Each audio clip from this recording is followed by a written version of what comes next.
नमस्कार दोस्तों, my first share में आपका स्वागत है। यहाँ पर आप शेयर मार्केट को आसानी से सीख सकते हैं। मैं हूँ आपका दोस्त पंकज। चलिए शुरू करते हैं। इससे पहले अगर आप हमारे चैनल पे नए हैं तो लाइक, शेयर और सब्सक्राइब करना ना भूलें। साथ में बेल आइकॉन ज़रूर प्रेस करें। आज का टॉपिक है शेयर मार्केट में निवेश कैसे करें। अगर आपको इस वीडियो को अच्छे से समझ लेना है तो आपको हमारे पिछले वीडियोस देखने पड़ेंगे। उनका लिंक आपको ऊपर आई बटन पे मिल जाएगा। चलिए देखते हैं शेयर मार्केट में निवेश कैसे करें। अगर आपने शेयर मार्केट में निवेश करने का डिसीजन लिया है तो यह एक बहुत ही अच्छा डिसीजन है।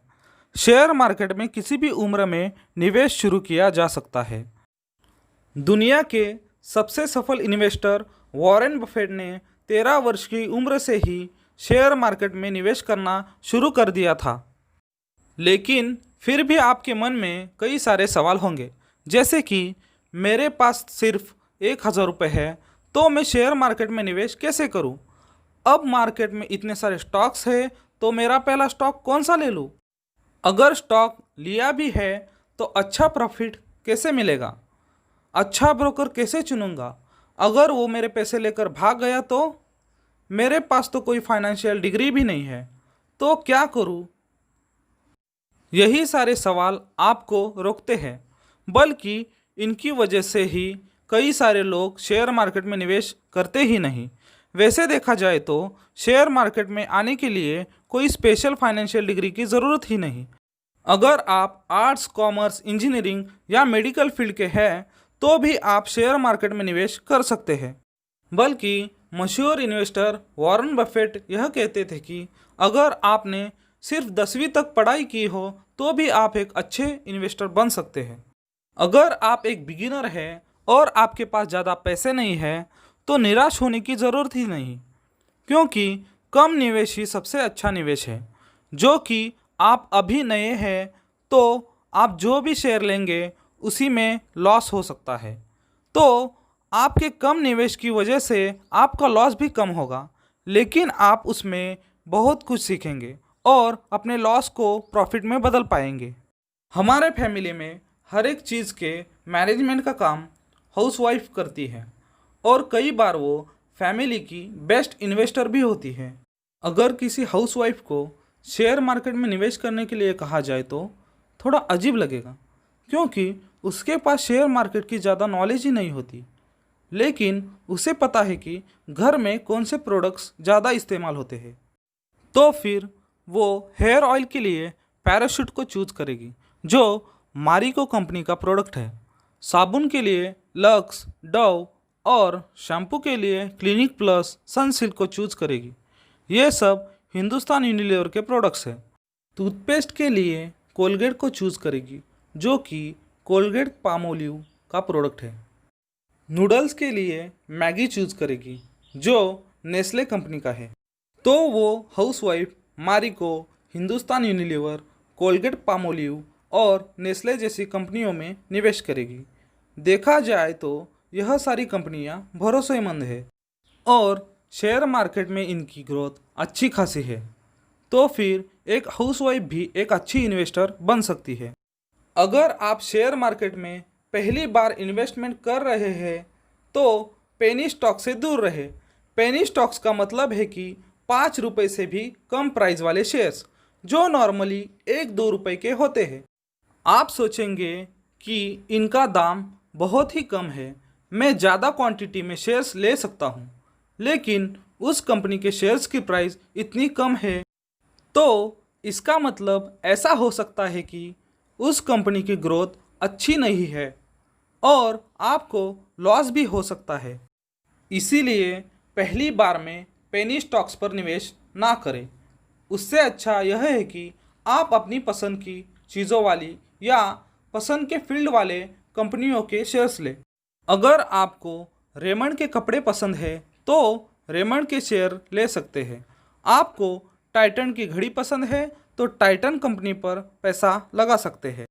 अगर आप कंप्यूटर या आईटी फील्ड के हैं तो आपको पता है कि कौन सी कंपनी अच्छी है, तो आप विप्रो, इन्फोसिस, टीसीएस जैसी कंपनियों में निवेश कर सकते हैं। अगर आप मैकेनिकल फील्ड से हैं तो Tata Motors, hero MotoCorp, Maruti Suzuki के शेयर्स ले सकते हैं।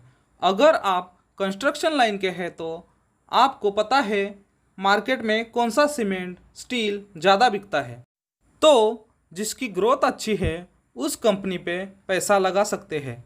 जैसे कि सीमेंट में अल्ट्राटेक, अंबुजा और स्टील में टाटा स्टील, JSW स्टील है।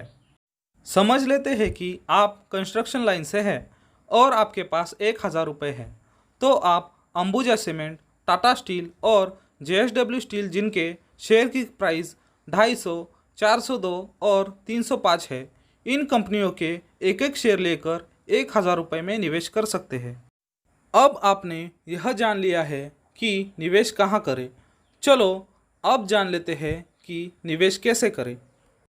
सबसे पहले यह जान लेते हैं कि इन्वेस्टर्स के टाइप कौन से हैं। वैसे इन्वेस्टर्स दो टाइप्स के होते हैं, एक होते हैं रिटेल इन्वेस्टर्स और दूसरे होते हैं इंस्टीट्यूशनल इन्वेस्टर्स। रिटेल इन्वेस्टर्स वो होते हैं जो व्यक्तिगत रूप से पैसे इन्वेस्ट करते हैं, जैसे कि आपके और मेरे जैसे इन्वेस्टर्स। इंस्टीट्यूशनल इन्वेस्टर्स लोगों से पैसे लेकर शेयर मार्केट में निवेश करते हैं, जैसे कि इंश्योरेंस कंपनीज, म्यूचुअल फंड्स और इंडेक्स फंड्स। अगर आपको शेयर मार्केट में निवेश करना है तो आप डायरेक्टली निवेश नहीं कर सकते, फिर आपको किसी स्टॉक ब्रोकर के पास जाकर अपना डीमैट और ट्रेडिंग अकाउंट खोलना पड़ेगा। स्टॉक ब्रोकर्स शेयर मार्केट के मेंबर्स होते हैं। अगर आपको शेयर खरीदना बेचना है तो ब्रोकर के जरिए ही करना होगा। इसके बदले में ब्रोकर्स अपने चार्जेस लेते हैं, उसे ही ब्रोकरेज कहते हैं। इंडिया में दो टाइप्स के ब्रोकर्स हैं, एक होते हैं फुल सर्विस ब्रोकर्स और दूसरे होते हैं discount brokers. Full service brokers shares की खरीदी बिक्री, investing advisory, leverage, financial planning, research and analysis जैसी कई सारी सर्विसेज प्रोवाइड करते हैं, लेकिन इन सारी सर्विसेज के लिए वो ज़्यादा चार्जेस लेते हैं और इनके ब्रोकरेज, अकाउंट ओपनिंग चार्जेस और मेंटेनेंस चार्जेस भी ज़्यादा होते हैं। अगर कोई बड़ा इन्वेस्टर है तो उसे इन सब फीचर्स की ज़रूरत होती है, तो उसके लिए फुल सर्विस ब्रोकर्स अच्छे हैं। लेकिन आपके जैसे बिगिनर्स को इनमें से कई सर्विसेज की ज़रूरत नहीं होती। आपको थोड़ा ही पैसा लगाना है तो ब्रोकरेज और बाकी चार्जेस कम से कम होने चाहिए, ताकि आपकी बचत होकर प्रॉफिट बढ़ सके। आपको शेयर मार्केट में पैसा लगाकर बाकी काम भी करने होते हैं और काम करते करते शेयर मार्केट पे नज़र रखनी होती है। तो आपको ऐसी वेबसाइट या ऐप की ज़रूरत है जिसे आप मोबाइल में यूज करके कम से कम खर्चे में ट्रेडिंग कर सकते हैं। तो फिर आपके लिए डिस्काउंट ब्रोकर्स एक सही चॉइस है। डिस्काउंट ब्रोकर्स अपने ग्राहकों को काफ़ी कम चार्जेस में शेयर खरीदने और बेचने की सर्विस प्रोवाइड करते हैं। डिस्काउंट ब्रोकर्स का टारगेट अपने ग्राहकों को अच्छी टेक्नोलॉजी के साथ कम ब्रोकरेज में ऑनलाइन शेयर ट्रेडिंग प्लेटफॉर्म की सर्विस प्रोवाइड करना होता है। इनके अकाउंट ओपनिंग और मेंटेनेंस चार्जेस भी काफ़ी कम होते हैं, जो कि नॉर्मली 200-300 रुपये होते हैं। अब आपने यह जाना कि ब्रोकर्स कौन होते हैं। चलिए जानते हैं कि डीमैट और ट्रेडिंग अकाउंट क्या होते हैं। डीमैट अकाउंट वो अकाउंट होता है जिसमें आपके खरीदे हुए शेयर्स सुरक्षित रखे जाते हैं। इसकी निगरानी CDSL और NSDL जैसी संस्थाएं करती है। ट्रेडिंग अकाउंट वो अकाउंट होता है जिससे हम शेयर्स की खरीदी बिक्री कर सकते हैं। ट्रेडिंग अकाउंट को बैंक अकाउंट से लिंक करना होता है, जिससे इसमें पैसे ऐड करके ट्रेडिंग कर सकते हैं। डीमैट और ट्रेडिंग अकाउंट को किसी भी स्टॉक ब्रोकर के पास निकाल सकते हैं। आजकल दोनों अकाउंट्स ऑनलाइन भी निकाल सकते हैं। इसके लिए पैन कार्ड, आधार कार्ड और बैंक स्टेटमेंट या बैंक पासबुक की ज़रूरत होती है। आइए देखते हैं शेयर्स की लेन देन कैसे होती है। सबसे पहले हम अपने बैंक अकाउंट से पैसे ट्रेडिंग अकाउंट में ट्रांसफ़र करते हैं, फिर ट्रेडिंग अकाउंट से शेयर्स खरीदते हैं तो वो शेयर्स आपके डीमैट अकाउंट में यानी CDSL की निगरानी में जाते हैं। वैसे ही शेयर बेचते समय यही क्रम रिवर्स में चलता है। चलिए अब जान लेते हैं कि अच्छा ब्रोकर चुनने के लिए क्या ज़रूरी है। सबसे पहले ज़रूरी है सेबी रजिस्ट्रेशन। सेबी सभी ब्रोकर्स पर कड़ी निगरानी रखते हैं, तो जान ले कि ब्रोकर सेबी में रजिस्टर्ड है या नहीं। आप ब्रोकर का सेबी रजिस्ट्रेशन आईडी उसकी वेबसाइट से लेकर सेबी की वेबसाइट पर चेक कर सकते हैं। ध्यान रखें कि रजिस्ट्रेशन आईडी उसी ब्रोकर के नाम से रजिस्टर है या नहीं। इसके बाद जानना ज़रूरी है ब्रोकर के charges. Broker brokerage, account opening और मेंटेनेंस चार्जेस कितने लेता है ये चेक करें। इन सब के अलावा और भी कुछ चार्जेस लेता है क्या ये ज़रूर चेक करें। जान ले कि आपके लिए वो किफ़ायती है या नहीं। अब जानना ज़रूरी है ब्रोकर की ट्रांसपेरेंसी, यानी कि ब्रोकर आपके साथ कितनी पारदर्शिता रखता है। क्या ब्रोकर सभी रिपोर्ट्स, ट्रांजैक्शंस और प्रॉफिट एंड लॉस स्टेटमेंट्स सही से देता है? क्या आपको हर एक चीज़ का हिसाब मिलता है?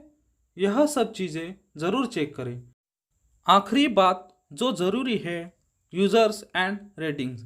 जान ले कि ब्रोकर के टोटल यूज़र्स कितने हैं, उनके रिव्यूज़ कैसे हैं, क्या वो अच्छे हैं, एक्सपर्ट की रेटिंग्स क्या है, ये सब ठीक से जांच ले।